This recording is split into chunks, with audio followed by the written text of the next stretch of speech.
all across America and around the world. This is Veterans Radio. This is Veterans Radio. Welcome to Veterans Radio. I am Jim Fausone.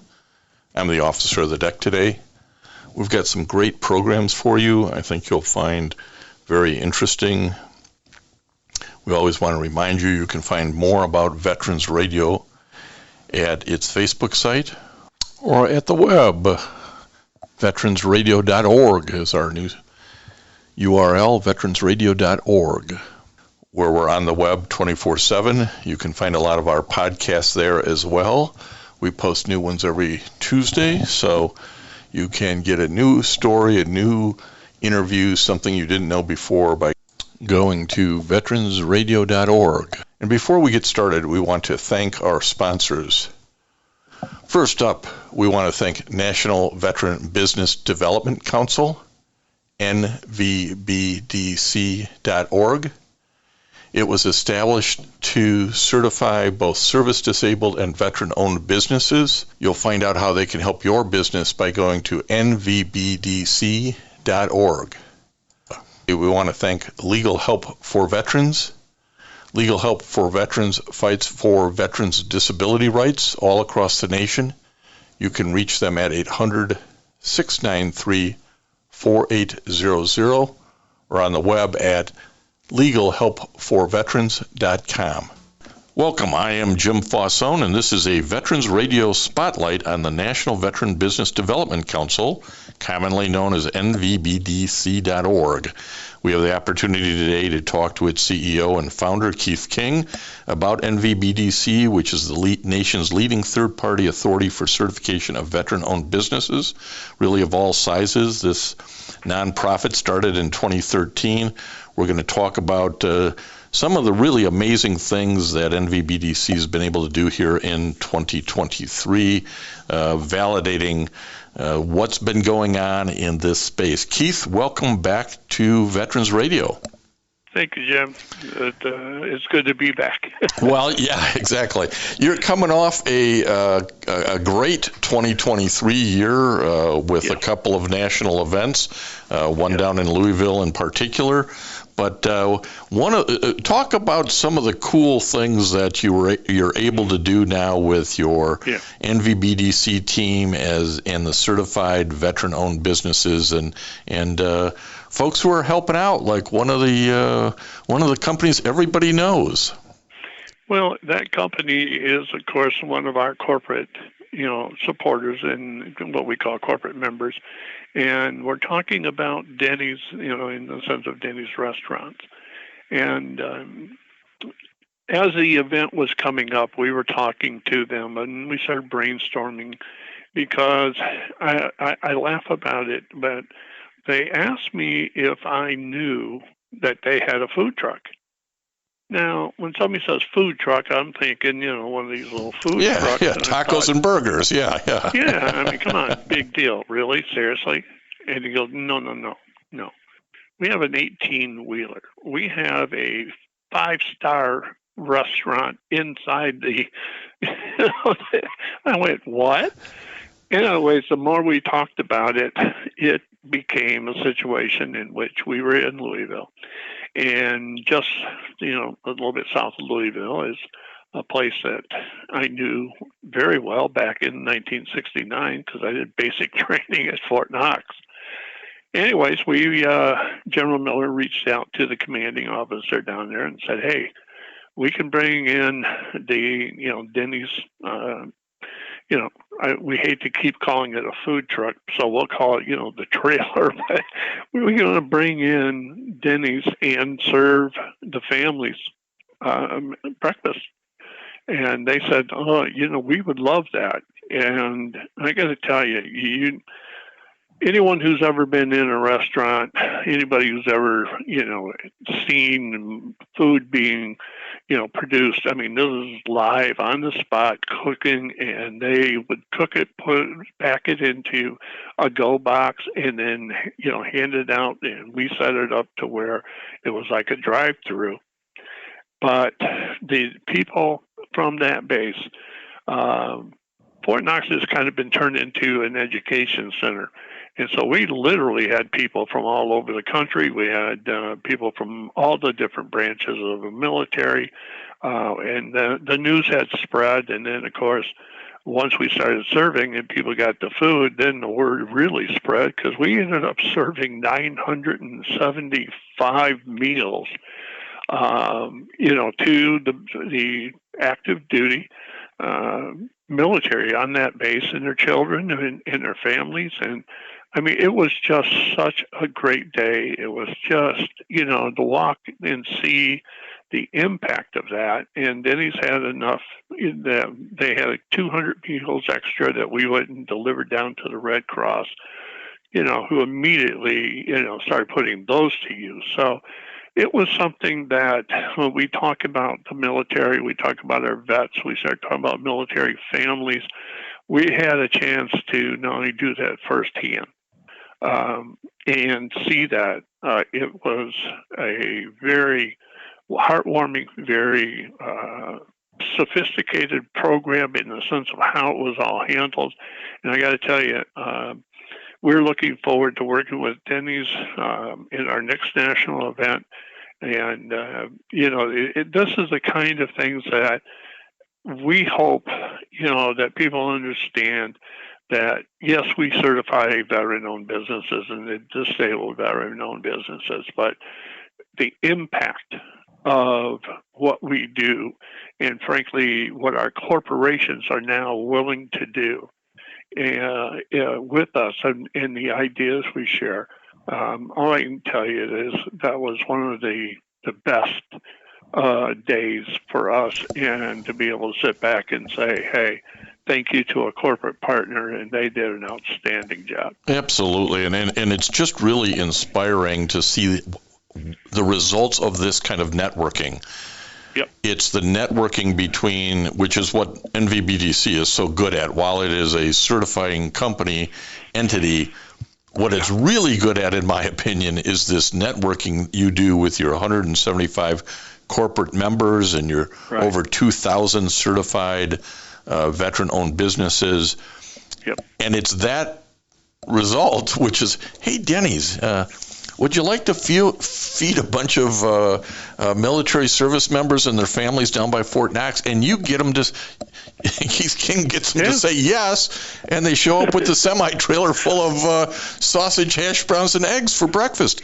It's really, and I think there's I want your reaction to this. My sense is there are a lot of companies out there who want to do more than just say, thank you for your service. And this is a good example of Denny saying, hey, we want to do more than just lip service. We want to actually help people. And is it your sense there's a lot of corporations out there who want to do more than just give lip service?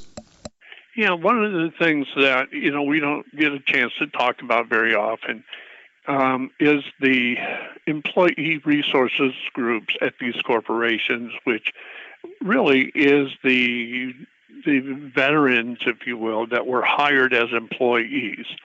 And these, what they call, employee resource groups, they pull all their veterans together. And one of the things that we have been offering now for several years is for either myself or General Miller to come in and sit down and talk to these groups about what are they actually doing, and can we plug in, use our networking experience to their efforts. And I tell the story of we did this with one of the corporate resources groups, and there were 3 homeless programs in their headquarters area, and we introduced them to one of the houses that really kind of needed a lot of repair work. And when I was talking to them, I just asked them, hey, anybody knows how to swing a hammer? And they went, what? I said, anybody know how to do a paintbrush? How about anybody knowing how to do a roof? And, these guys said, oh, my God, we want to meet these people. We're going to talk to them. They did. And I don't know, I called them about 6 months later, and all of a sudden that house became their house. And I went, what? Oh, yeah, we don't let anybody touch our house.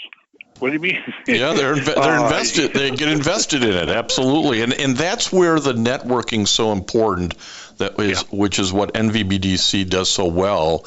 And we're talking to Keith King, who is the CEO and founder of NVBDC. You can find it at nvbdc.org. Keith, I want to move to your Louisville event. We've talked about something that was sort of a part of it in Denny's feeding this 1,000 people essentially down by Fort Knox. But talk to us about the purpose and the gathering that occurred in Louisville. Well, what we do is we focus on, we've been using the word networking, and I'll continue with that word, but we call it one-on-one matchmaking.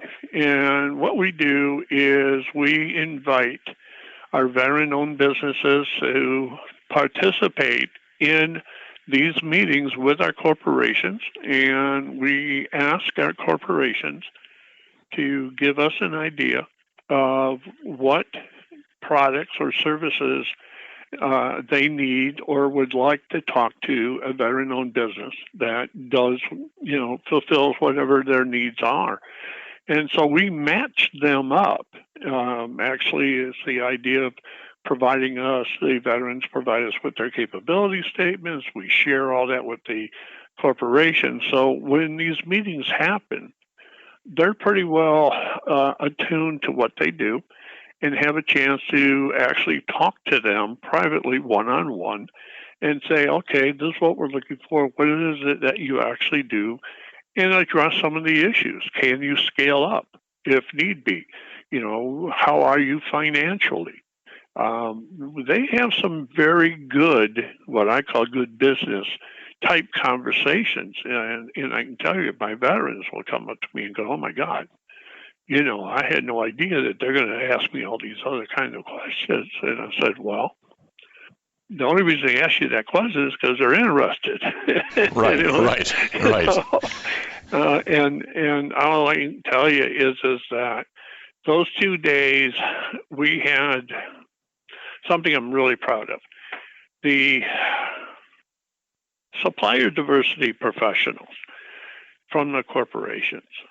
We had a panel, and we had the moderator and the panelists, and 3 out of the 4 people on that panel in that conversation from our supplier diversity were all members of the Billion Dollar Roundtable. I mean, you talk about like a powerhouse group.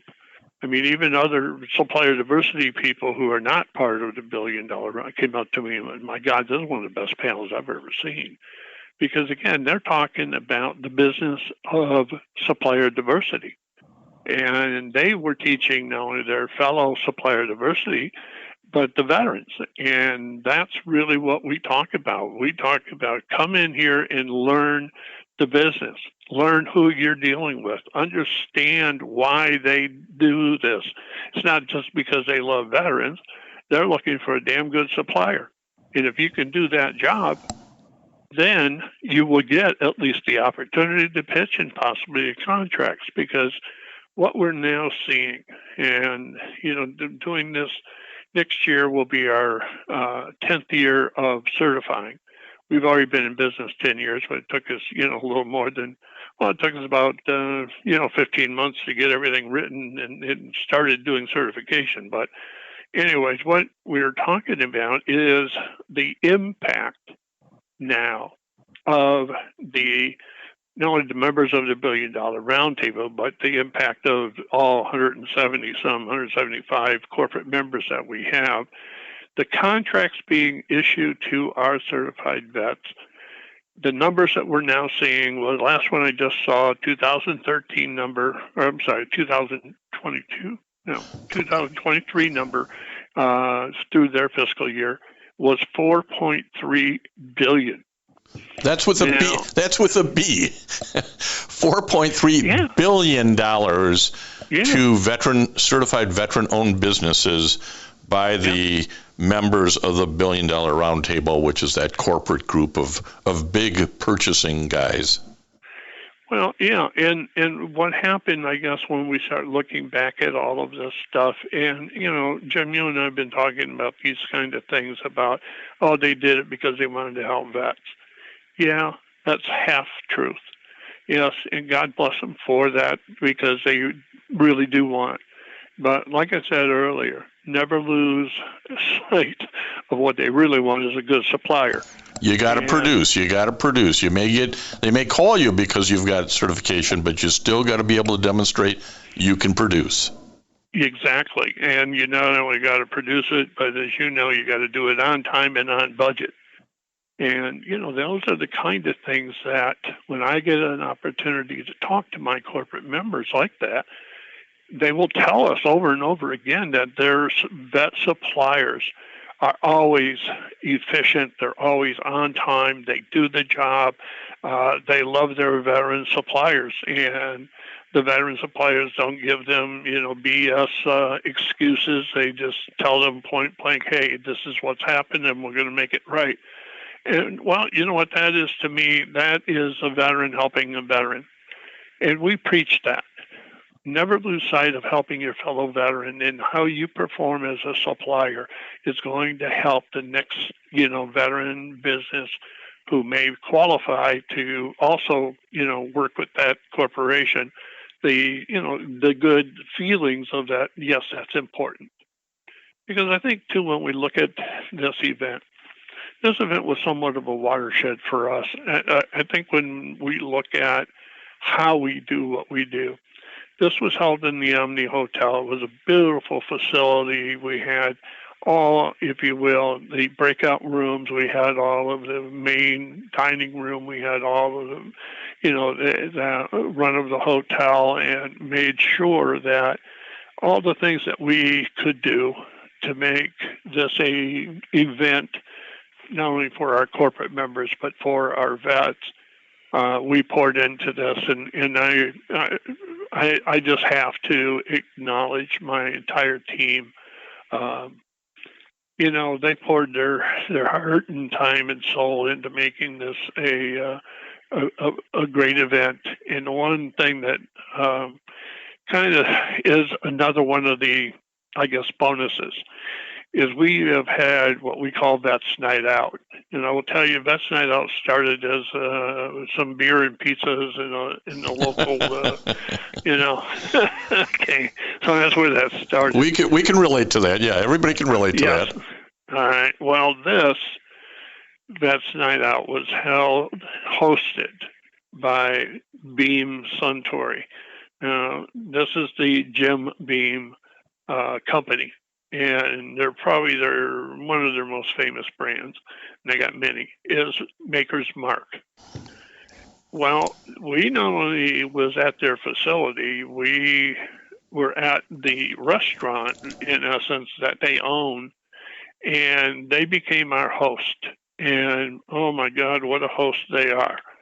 We also had a guest speaker who was a former Green Beret who happened to serve in Afghanistan with General Miller. So you can imagine this became not only great stories, this guy, being a Green Beret and all of those kind of stories, but when your host, produces some of the best whiskey in America. There were adult beverages consumed and tall tales told. Well, what we did is we went out and arranged for buses, so nobody had to drive. We'll take you there, and we'll bring you back. And it's funny how many compliments we got on the buses. So, but it's a kind of thing that was, again, another one of the hits, if you will, in the sense that people were saying, hey, you know what, man, this was great. These, Beam was unbelievably generous with their food, with their facility, with their spirits, and what a great partner they were, and what a great show that was. So we tried to make this not only,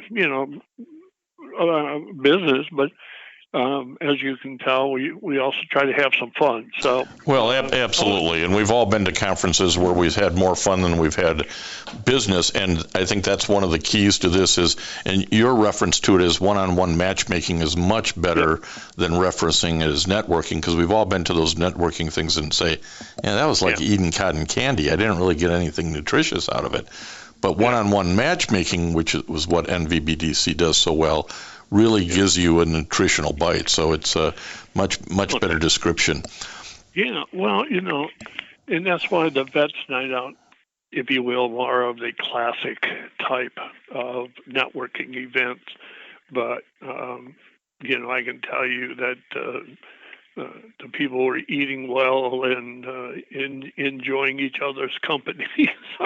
Well, yeah, absolutely. At any place that's Jim Bean Maker's Mark, count me in. So let's talk about the future. Let's talk about the future a little bit as we move into 2024. Do you anticipate doing another similar annual conference like you did in Louisville? What are you looking for NVBDC to do in 2024? Well, the two events that we host, the one that is one of what we call the smaller event, but all I can tell you is that if you are a professional in the financial industry, this is our annual event with the Federal Reserve Bank. Now we had Chicago, Atlanta is now actively involved with us. We've been talking to all 12 branches, San Francisco, Cleveland, New York, on and on and on. Anyways, this is a event that when I talk to the insurance companies, I talk to the banks, I talk to any of the financial, the brokerages, all of these different industries, if you will, representatives. They go, you actually have members of the Federal Reserve Bank there. And I tell them, and I wasn't kidding, I said I was one short of a quorum. And they kind of got a little nervous. Oh, my God, you had the board there? Yeah, they wanted to see all this and talk to the vets. So anyways, that is one of, even though it's not as large as, it is traditionally now kind of embedded in our annual events. We expect that may actually move down to Atlanta because I know Atlanta wants a bigger role. But we will have that in the summertime. Usually it's in late July, early August time period. Just check my website. Once I have that date down, I'll lock it down. Now, the big event, of course, is our national matchmaking event. That we're telling people we have to walk around the Tuesday national election. So it'll probably be Wednesday and Thursday or possibly Thursday and Friday. So I think we're talking November. I think it's like the 7th, 8th, 9th, or 8th, 9th, and 10th. Again, as soon as I have that locked down. But we're talking about this one is probably going to be back here in Detroit. We got a lot of requests for it, and I know that we're looking for venues down in South Carolina. We already have people, corporate people have said, hey, come on down here and we'll show you some more Southern hospitality, So well, these are two events. Yeah, as you say, these are the annual events really at this point. And while we haven't really talked in this interview, we've done it many times about the certification process. And if you're a veteran-owned business out there and you're thinking, maybe I need to expand what I'm doing, maybe I need to get certified, go to nvbdc.org. Yeah. They'll walk you through this process. It is rigorous, but it's supposed to be, so that when you come out the other side, corporations can actually rely on the fact that you're a veteran-owned business. And Keith, you've got a great website there at nvbdc.org that gets updated regularly. It sounds like 2024 should be a continuation and a build on what you did this year, and that Billion Dollar Roundtable economic impact is going to go up from $4.3 billion to veteran-owned businesses. I don't know how high it can go, but it's going to go up, isn't it? Well, yeah, because, actually the Billion Dollar Roundtable report showed that the members' total purchasing was $123 billion. And I have been, saying, well, look, I just want a bigger piece of the pie for my vets. Certainly, certainly. So hell, if I can jump it up and 2 points or whatever, because again, if we look at the women in the minority specifically, they are obviously the largest groups in the sense of percentage and dollars spent.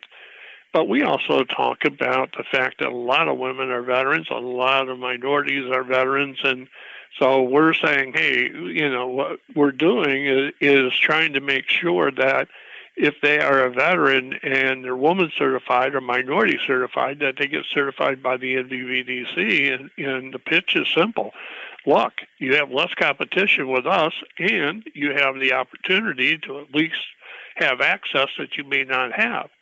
And that's something that we're working very hard on, because we're talking to groups that aren't necessarily, business owners, up front, just to find out, like, hey, one of the groups we're talking to, one of the women's groups, has 30,000 members. And we asked them, do you know how many of your members actually own the business? And they said, well, no, that's not something that we ever looked at, or no, that wasn't anything that we ever, was involved in. And I said, you are now. So. Yeah, a lot of great partnering opportunities. Well, we really appreciate the time that Keith King, founder and CEO of NVBDC.org, the nation's leading certifying company, has spent with us today. Keith, as always, we'll have you back. We really appreciate the update, and this one in particular, because it gave us a good sense of what happened down in Louisville. Well, thank you, Jim, and I appreciate the opportunity, talking to you as well as your audience, and you do a great job in letting people know that if they are a veteran-owned business, one, they should be certified, and secondly, where to get it. So thank you very much. And I want to thank everybody for listening to Veterans Radio today. I am Jim Fausone. It's been a pleasure to be your host. I'm a veterans disability lawyer at Legal Help for Veterans, and you can reach us at 800-693-4800 or legalhelpforveterans.com on the web. You can follow Veterans Radio on Facebook and listen to its podcasts and internet radio shows by visiting us at veteransradio.org. That's veteransradio.org. And until next time, you are dismissed. If you have a VA claim denied by the Board of Veterans Appeals, contact Legal Help for Veterans at 1-800-693-4800. They're experts in handling cases before the U.S. Court of Appeals for Veterans Claims. Their number again, 1-800-693-4800. We again want to thank our national sponsors, the National Veterans Business Development Council, NVBDC.org, VA Ann Arbor Health Care System, the Vietnam Veterans of America Charles S. Kettles Chapter, Ann Arbor, Michigan, VFW Graf O'Hara Post 423 in Ann Arbor, and the American Legion Press Corn Post 46, also in Ann Arbor. We appreciate all your support. You can go to veteransradio.net, click on the sponsor level, and continue to support keeping Veterans Radio on the air. And until next time, you are dismissed. With Lucky Land Slots, you can get lucky just about anywhere. Dearly beloved, we are gathered here today to... Has anyone seen the bride and groom? Sorry, we're here. We were getting lucky in the limo and we lost track of time. No, Lucky Land Casino, with cash prizes that add up quicker than a guest registry. In that case, I pronounce you lucky. Play for free at LuckyLandSlots.com. Daily bonuses are waiting. No purchase necessary. Void where prohibited by law. 18+. Terms and conditions apply. See website for details.